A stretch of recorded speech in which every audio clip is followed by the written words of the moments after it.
Jeff Rubin with the Pinole Historical Society, and I'm sitting here with former Pinole Fire Chief Alex Clark, and we're in the Alley Cafe, downtown Pinole. It's a Pinole landmark, and we're here because Alex Clark opened this restaurant in 1964. So tell me, Alex, how did you happen to open a restaurant? Well, first of all, I shake your hand, Jeff. Okay. Glad to meet you. Good to meet you. And I don't want to correct you, but I did open the cafe with my partners, and which is Bob Dutra, commonly known as Duke, and another fellow, Jim Bradley, who is, all three of us were raised here in town, and we were doing business together at that time. And we bought this particular building, and for some reason we thought that the restaurant business could make a lot of money, so we got into restaurant business. And did you make a lot of money? No, we didn't make a lot of money, but we were in business, and it seems like everything that when we were in business, at least it advanced. So did you have a good time running a restaurant? That's right, we You did. did. Met a lot of people. You had a lot of fun. A lot of fun, but also a lot of work, and there's a lot of negatives with the positives. Well, a lot of work, hard work. You're no stranger to hard work, are you? I mean, you're almost 80 years old, and you live on a ranch, a working ranch in Yerington, Nevada, and you're still working, aren't you? That's right. So what are you doing up in Nevada? Well, I went there to retire, and I bought, it's just a small ranch, and while I was there, we decided to get into cattle business, and made an offer to my neighboring ranch, and started the cattle business about maybe 17, 18 years ago, and now we have a cattle business. Cattle business at the age of almost 80. But working all your life is no stranger to your family, is it? No, not at all.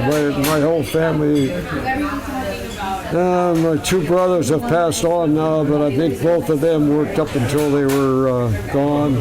And I have two sisters that if I was to go into their house now, I know they would be working at something. And you intend to be working at something for the rest of your life, don't you? It just seems that way. I've been down here 3 days now, and I actually get nervous because I got a million things at home to do on the ranch, and my partner's taking care of it, and I'll be back there Sunday doing my thing. So let's talk a little bit about history, which I know is one of your favorite subjects. So history as you remember it, which might not be exactly the way history actually is, but it is the way you remember it. What was it that you told me on the phone yesterday about memory and? Well, yes, I'm not exactly a history buff, but I have, and I don't do a lot of reading, but when I do read either magazines or a few books, a lot of it is about the pioneers that came from the East Coast to the West Coast. And I've always been interested in that. And but I've come to the conclusion that it's really a story told by somebody. In this case here, it might have been Joseph Walker, or it might have been Kit Carson, and it's how they remember it. So when I think of Old Pinole, which I spent most of my life here, it's how I remember it. I know if somebody was to review this, it would be an awful lot of mistakes probably. but again, it's my memory, and I think it's the same with most people when they're thinking about history. So let's talk about Pinole as you remember it. You were born in 1930 in Richmond. Your family moved to Pinole in 1932, and you pretty much lived here for almost the next 60 years. That's right. So tell me about, as you look around Pinole now, and what was it like growing up in Pinole in the 1930s and 1940s? What are your vivid memories of that time? Well, obviously at 2 years old, I don't remember anything, but I do have memories going all the way back to 4 years old. And one of my first memories was I was put on a work horse, and they were plowing the field behind where I lived. And where was that? Where did you live? We lived about a mile and a half west of town, and we had a small farm there where we kept chickens and some milk cows. And we got through the Depression selling eggs, rabbits, chickens, vegetables, and milk. And so that's around the mid to late 1930s. And by then you were in school, so you must have gone to the school on the hill. Yeah, I actually started the school when I was 4 years old. And incidentally, that's too young to be starting at school. But I did that, and we had to walk from the west end of town to school from kindergarten through the 8th grade, so 9 years I walked back and forth. And during that time, Pinole was a small town, I think 800 or 900 people, something like that. And the next nearest towns would be Rodeo and San Pablo, which were like approximately 5 miles away either way. And going to school, we had to walk through the business districts and everything. And we were taught at school that the teachers were in control of us from the time that we left home until the time we got back to home. So if you were fooling around on the way to school, in which we did a lot. I walked with about 4 or 5 different kids from out in the country in our area, and they were great for wrestling on the dirt and those kind of things, throwing rocks and that stuff. But if they told on you, you got disciplined when you got to school and told not to do that anymore. What was discipline like in schools back in those days? Pretty strict, they didn't beat you, but most of the teachers had a little small strap or something like that at the desk, and they'd whack you with it, which when you're 6 or 7 years old, usually just one whack is enough to straighten you out, and that's how they straightened you out. And I totally agree with it today. I'm 100% for it. And they controlled the entire school, which would maybe be a couple hundred kids in those schools, with just a point of the finger or look at you the wrong way, and you knew how to straighten up immediately. So did you like school? No, I hated school. Why is that? I'm really not very good scholastically. Hard to learn a lot of things. I can pick up and read something, and even to this day, it's hard for me to keep my mind on it because I got a million other things to do, and I'm thinking, what am I doing reading this stuff? So, all through school, when you have that problem and not being able to focus on what you're supposed to be reading, you really can't learn much out of a book. And yet you learn lots of things.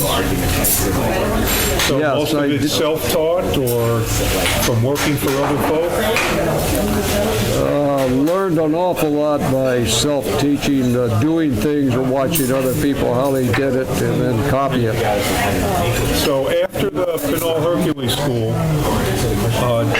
did you go to high school in the area? Yeah, we were bused to Roosevelt Junior High in Richmond 1 year, and then to Richmond Unified School, High School for, what's that, the remainder of 3 years. Until you graduate. And graduated in 1947 by the skin of my teeth. But you graduated. I graduated. You're 17 years old, you're a high school graduate, and what happens next? When I came to school, especially the boys, their next thought is you go to work on a real job. We always worked on ranches and things like that, but go to work on a real job. And those days, the opportunities were Hercules Powder Company, Union Oil Refinery, Standard Oil Refinery, the pottery in San Pablo. And anyway, I went to work at, because I was 17, I couldn't go to work at those factories. You have to be 18. I went to work in Chet Hall's garage for about 3 months. Downtown? Chet Hall was a good friend of mine, but I didn't like that kind of work. I never did like mechanic work. And then I went to work at the IGA grocery store, worked there until I was 18 years old. And then I went to work at Union Oil Company and worked there about a year. And quit there, and I went to work at the pottery in San Pablo and worked there about 3 years. And so that takes us into the 1950s. What was Pinole like back then? It was a great town. Tell me what about Pinole that you really liked? I didn't really realize it as much then as I do now, but when I say it was a great town, there was a lot of Portuguese people in Pinole, and they're pretty good at playing jokes on their friends. And Pinole was that way. I mentioned we walked to school. We used to joke around walking to school. And as I grew older, the town was filled with town characters, and it was not uncommon to, as I got to be about 19 years old, I had my own car, and it was a 1932 Ford Roadster, hot rod, with no key in it. You just turn switch, start it. Well, sometimes the kids that I hung around with, we would take off and go to Rodeo, fool around there or something. When we weren't working, I'd come back, my car would be gone. Ah, crap, where's my car? Who's got it? And that was not uncommon. You come back and I didn't think somebody stole it. I wouldn't even think that. Who the devil got my car? And A guy named Snicker probably got it. He took it off to so-and-so. And like I say, that was a common thing. So it's just friendly fun, guys pulling pranks on their buddies, right? At that time, there was a Shell station on the corner of Tennant and San Pablo Avenue. And there was about each night, every night of the year, when the workday was over, there was about 12, 15 kids around 15 years old to 22 years old that hung out there. That group reminds me of the Seinfeld group. The Seinfeld group. Real tight. Constantly playing jokes on each other. There was no television. There was none of that. You had to make your own fun. And that's what we did. I remember there was old cars parked along Tennant Avenue, and one of the guys drug up a big rope from the bay, and it was about 1.5 inches of diameter that had come off a ship somewhere. It was about 40, 50 feet long. For some reason, he drug it up. We used to drag a lot of stuff out of the bay. So we got to thinking,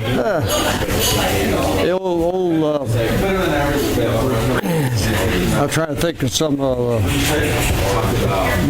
one of the old guys that would hang around the Antlers Tavern, and he'd maybe park his car across the street, and this car would be about a 1935 vintage. So we took the rope, we tie it to the axle, we tie it to a tree and give it about 10-foot slack. And then we'd wait for 2 hours for the guy to get out of the antlers. He'd take off, and naturally it damn near jerked the axle light out of the car. That was one of the tricks. Another one was jacking the thing up so that only one wheel would be off there. He'd get in to start his car, wouldn't move.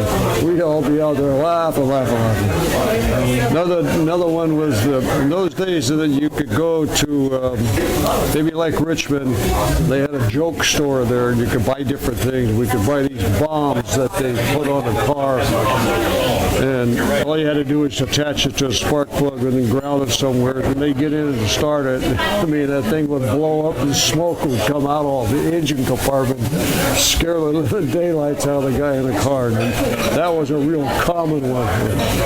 What was the atmosphere here like? I mean, right now, there's about 19,500 people in Pinal, and of course they've expanded all the way out into the valley. So, it's a big little town, but it still retains a small town atmosphere. There's something special about this town that I think some people don't see in other communities. What was it like back then in the 40s and the 50s? What made Pinal special to you? I think more than anything was the fact that the kids that I went to school with, in the grade that you were in, were almost like brothers and sisters.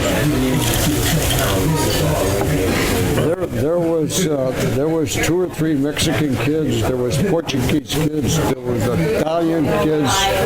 In my case, my parents were from the British Isles. There was some kids were called Limeys. Everybody had a nickname. We referred to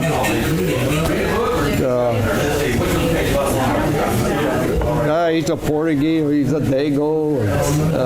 Nobody took offense to that. None of that was offensive at all. In fact, it was a badge of honor to have a good nickname. I was reading a biography of the New York Yankees, and his teammates called Joe DiMaggio the Big Dago, and he loved it.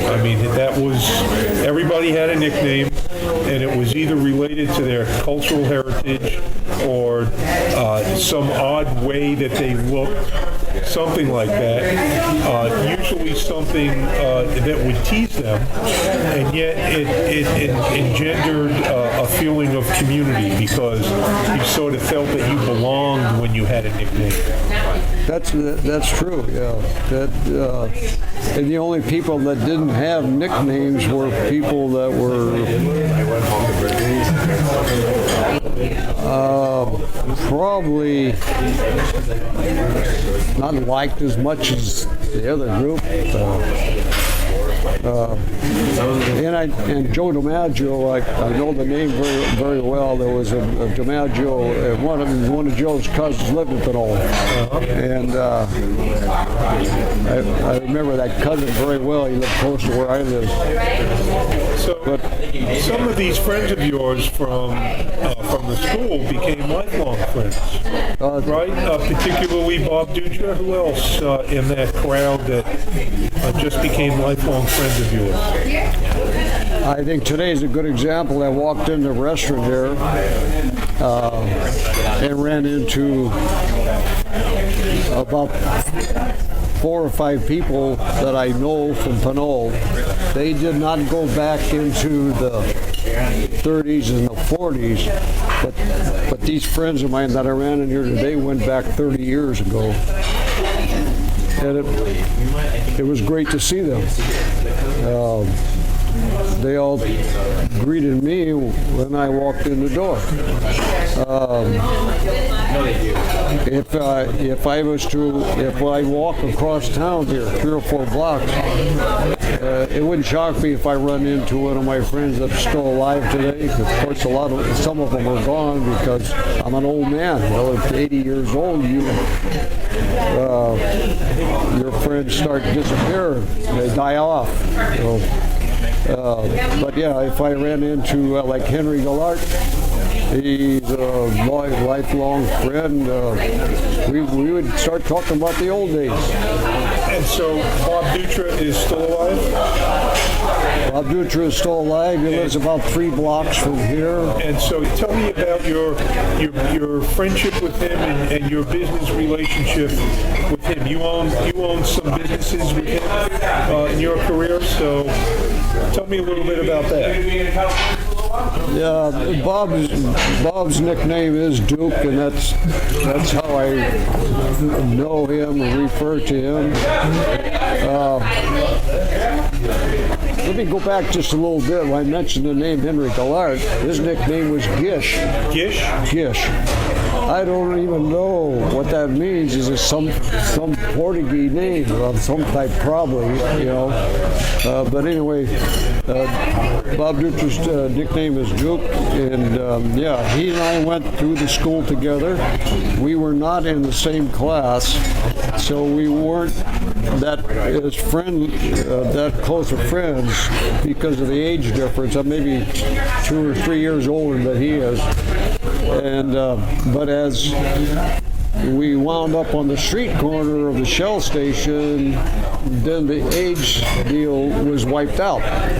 So he and I have been good friends since we were probably about 17 years old.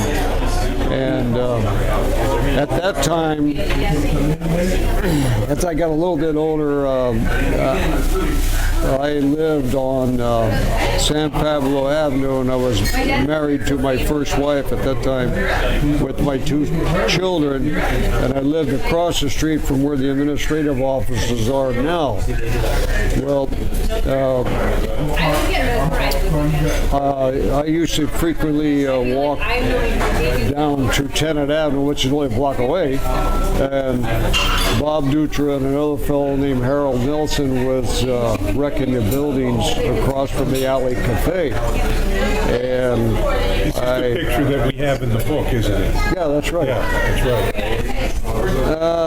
I yelled over, "Hey, what are you guys doing?" You know, we're tearing these buildings down and getting material to build the duck blinds. Oh, well, that was another thing. We all hunted here in the valley and on the bay.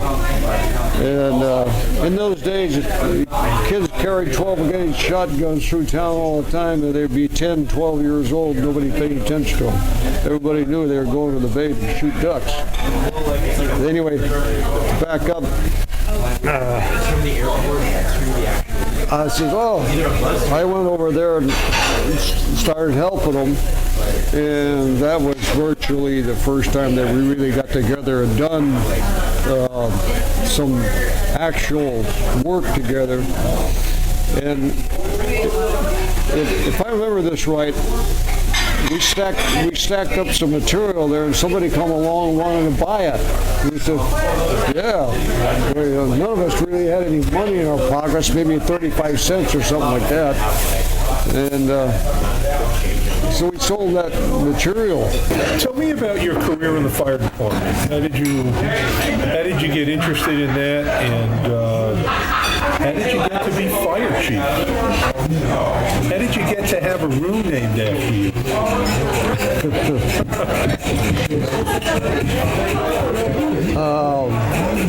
When Duke and I were wrecking the buildings over there, we were burning illegally all the time. Fire chief came by and gave us hell. And then who we knew pretty well. And who was the fire chief?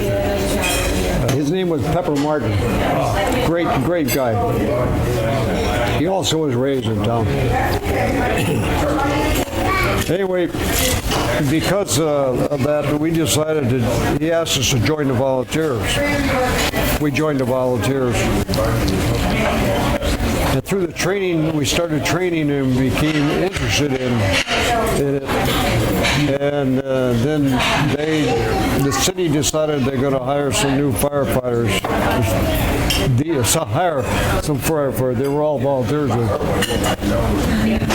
So Duke and I applied, and luckily enough, we got on the department. And you remember what year that was? About, 1961, I think. And then we even got, as we were on the department, more interested in it because we turned out to be a very active department, and we had a very active training schedule. We used to frown on the bookwork, but because Duke and I are involved in wrecking buildings, we knew all the old buildings in town. It's not that you don't know them if you don't have any interest in them, you don't pay any attention to them. But we had a great interest in old buildings because we wanted to wreck them.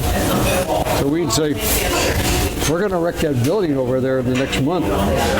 We'll burn it first, practice on it. So we wound up burning constantly, and I think about a lot of times now, we created a lot of dangerous situations that we got in and out of all the time. So, and then the both of us stayed on the department until we both retired out of there. And but at the same time, all the time we worked there, both Duke and myself were running other businesses. And when did you become fire chief?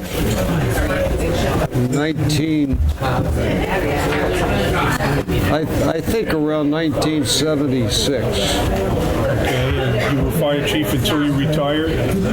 Right. And that was what, around 1989? That was 1985, I know that. 85. Okay. So I think I was chief about 9 years. You know, I was chief. I worked for the city. They paid me a decent wage. It was a good job, but it was a job. To me, it never was a big deal. You had mentioned before that you thought a lot of the firefighters were pretty intelligent, and I agree with that. Because for one thing, it's a good job, and you have a lot of people wanting to get on the departments. And it's a responsible job. It's a responsible job. But I'm a great believer in to be a good firefighter, you got to have a good back. You got to have guts. You got to have a lot of common sense, and we can train the rest.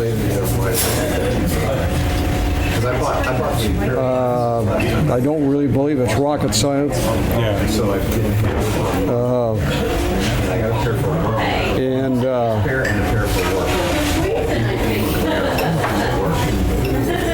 Of course, I've been out of it a long time now, and I really don't know much about it because it's just a phase of my life that was for about 25 years. It was really important to me. When I left the department, I've been back a few times, but I really don't know what's going on anymore in the fire service. I'm in the cattle business now. I've been in numerous businesses. I was in a wrecking business. I had a dump truck business. We had a topsoil business. We had a liquor store in Oakland. We were in a restaurant business. I had a catering business. How often do you get back to Pinole? 3-4 times a year. So when you come back to Pinole, when you come back to the place where you grew up, where you had a lot of memories, where you tore down most of downtown, wrecked it and hauled it away, what do you feel when you come back to Pinole? What does it feel like? It's much the same, but the stuff that I remember is gone. Unless I run into some of my friends, what went on here, those buildings are gone. And what I do feel is that this town was fortunate enough to hire, and I only know 3 city managers. I worked for 3 different city managers, very close with them.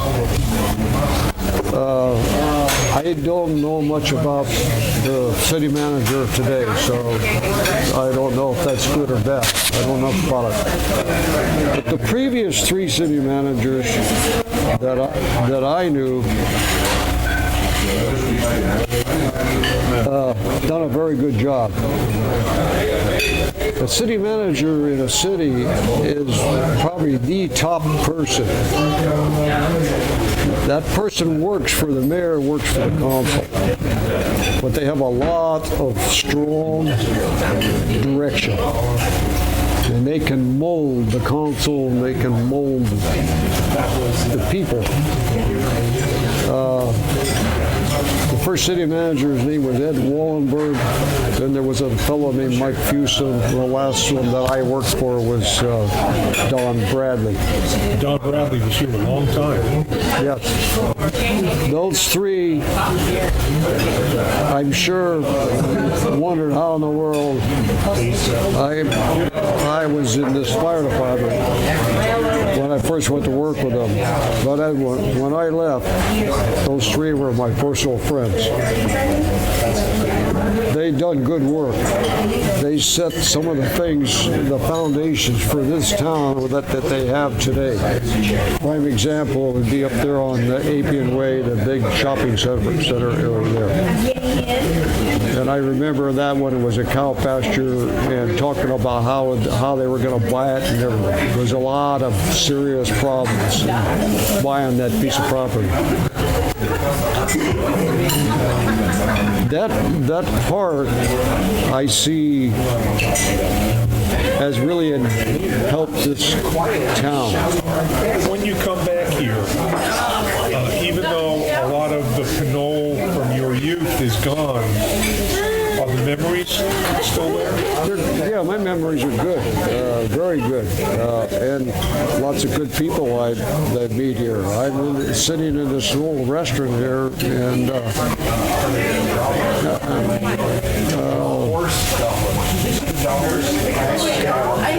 I don't see nothing but good people come into this restaurant. Maybe the restaurant attracts them. But I try to see good in everybody. Thank you. Thank you, Jeff.